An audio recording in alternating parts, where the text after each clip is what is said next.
Hey everyone, it's Karen, and on this episode, I'm going to be talking about timeline of how movies were produced on film and so on.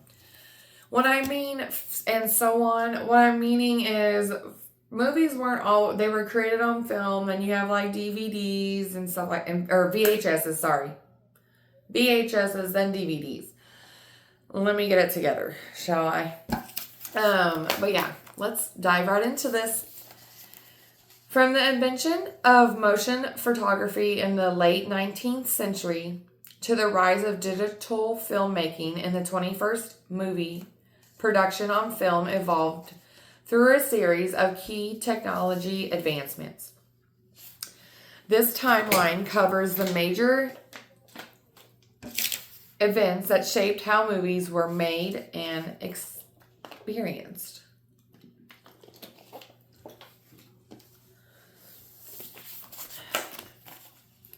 Each film in the birth of cinema. 1878 was the first motion image.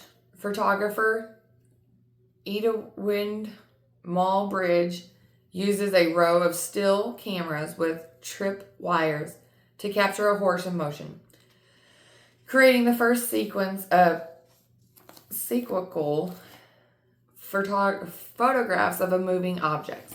So if y'all don't know what that is, which y'all should, I'm hoping, but it's a picture that consistently it moves. Like, take pictures, multiple pictures, and it looks like it's moving. 1888, early motion picture camera. Louis Lee Prince invents a single lens camera and uses it to shoot a brief silent movie, Round Hay Garden Scene. Talked about that in one of my other episodes.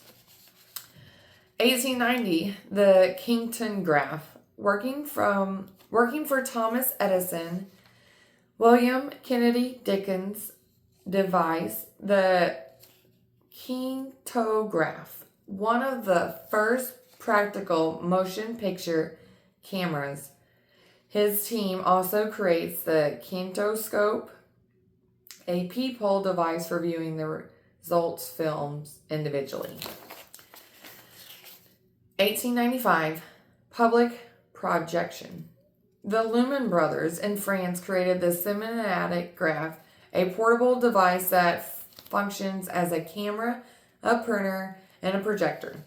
They hold the world's first public film screening for a paying audience in Paris. The silent era and the additions of sound. 1905 to 1915. The Nickelodeon era. Short films become widely available, shown in private theaters called Nickelodeons. Filmmakers developed the concept of continuously editing, leading to longer narrative-driven movies. 1922, first 3D film, The Power of Love, premieres in Los Angeles, using red and green alphograph system for audience wearing special glasses. Me.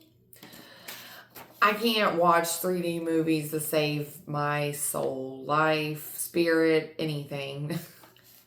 I put these things on, I still can't see that thing jumping out at me. Stupid. Oh, I can see it. I hate people with the glasses and they like, oh, I saw stuff jump out at me. No, you didn't. No, you didn't. I didn't. You lying. That's what I say. 1927, The Jazz Singer. Warner Brothers released the first featured film with I can't even pronounce it. And I should know what this word is. Synchronized dialogue. Yeah, synchronized. Using the Vitaphone sound-on-disc system, it revolutionized the industry and began the rapid converse to talkies. Color, widescreen, and studio inventions. 1932 is the three-strip Technicolor color. The Technicolor introduced its advanced process, which uses a special camera to spontaneously record red and green and blue color information onto three separate strips of film.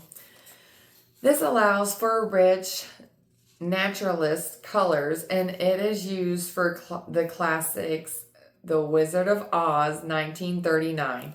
Please tell me you all have watched that, because that's a good film. 1950 is the Eastman color, the Kodak.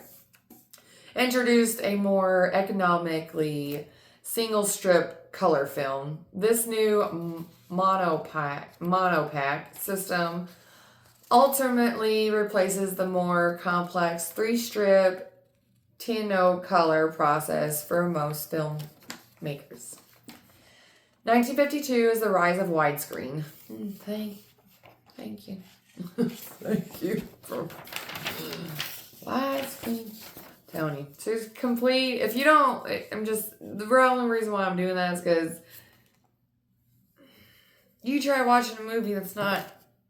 It was a little hard for me to watch something that's not big screen.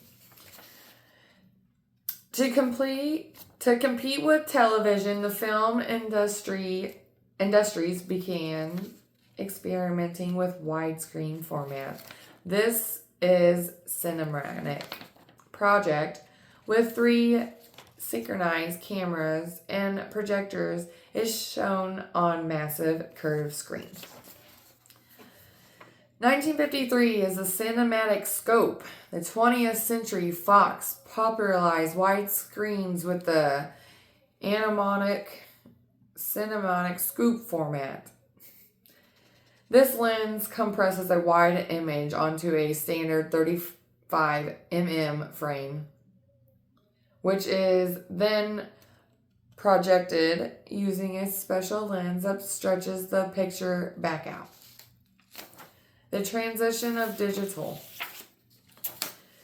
1993, the first digital editing. The Hollywood film Lost in Yonkers becomes the first studio movie to be edited entirely on the computer using an AVID system.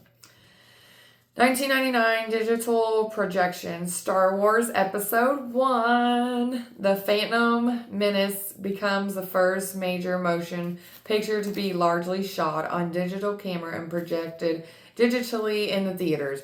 Just know. Telling you right now, I am telling you, my opinion counts. Star Wars is better than Star Trek. Don't care. You can fight me down in that comment section real quick, because I'm telling you, no. Star Wars. The original, OG Star Wars. Don't be, no. OG all the way. I don't do remakes. I don't like that stuff. I don't believe in that. I really, just like Fast and Furious. Yes, I'm going to bring that out real quick, because I am a diehard Fast and Furious fan. Trust me. Everybody in school, everybody in high school for sure knew, because I did a big spray painting of him, nonstop talking about him, Paul Walker. But please leave the movies alone. Please. Originals only. Don't stop doing remakes. Stop adding on. Not all movies need added on. We need to stop. Just stop. I'm telling you. Okay, and then 2003, all digital 3D, James Cameron, Ghost of the Abyss, is the first full-length 3D film shot using an all-digital camera system, marking a shift from the earlier 3D method that they tried. 2013 is the digital suppresses film. For the first time, more than 50% of the top 100 highest grossing films are shot on digital cameras rather than on film. By 2016, this figure rises to over 90%. Today, digital dominance. The majority of filmmaking today is done digitally, from shooting to editing and projecting. However, some directors still prefer shooting on the film for its unique visual qualities. So that's just a little bit about what I was talking about, how we're going to go through the start to the finish. So I know I did not bring up anything about cassette tapes, film, VHSs, and DVDs. Within all of this time, we wound up getting, I would say, because film, it's all about starting out with the film, and then you get over to a VHS. VHSs probably came out when the silent air and the addition of sound in the 1900s, kind of. For all you don't know, VHS is just a square box you pop up in that VCR.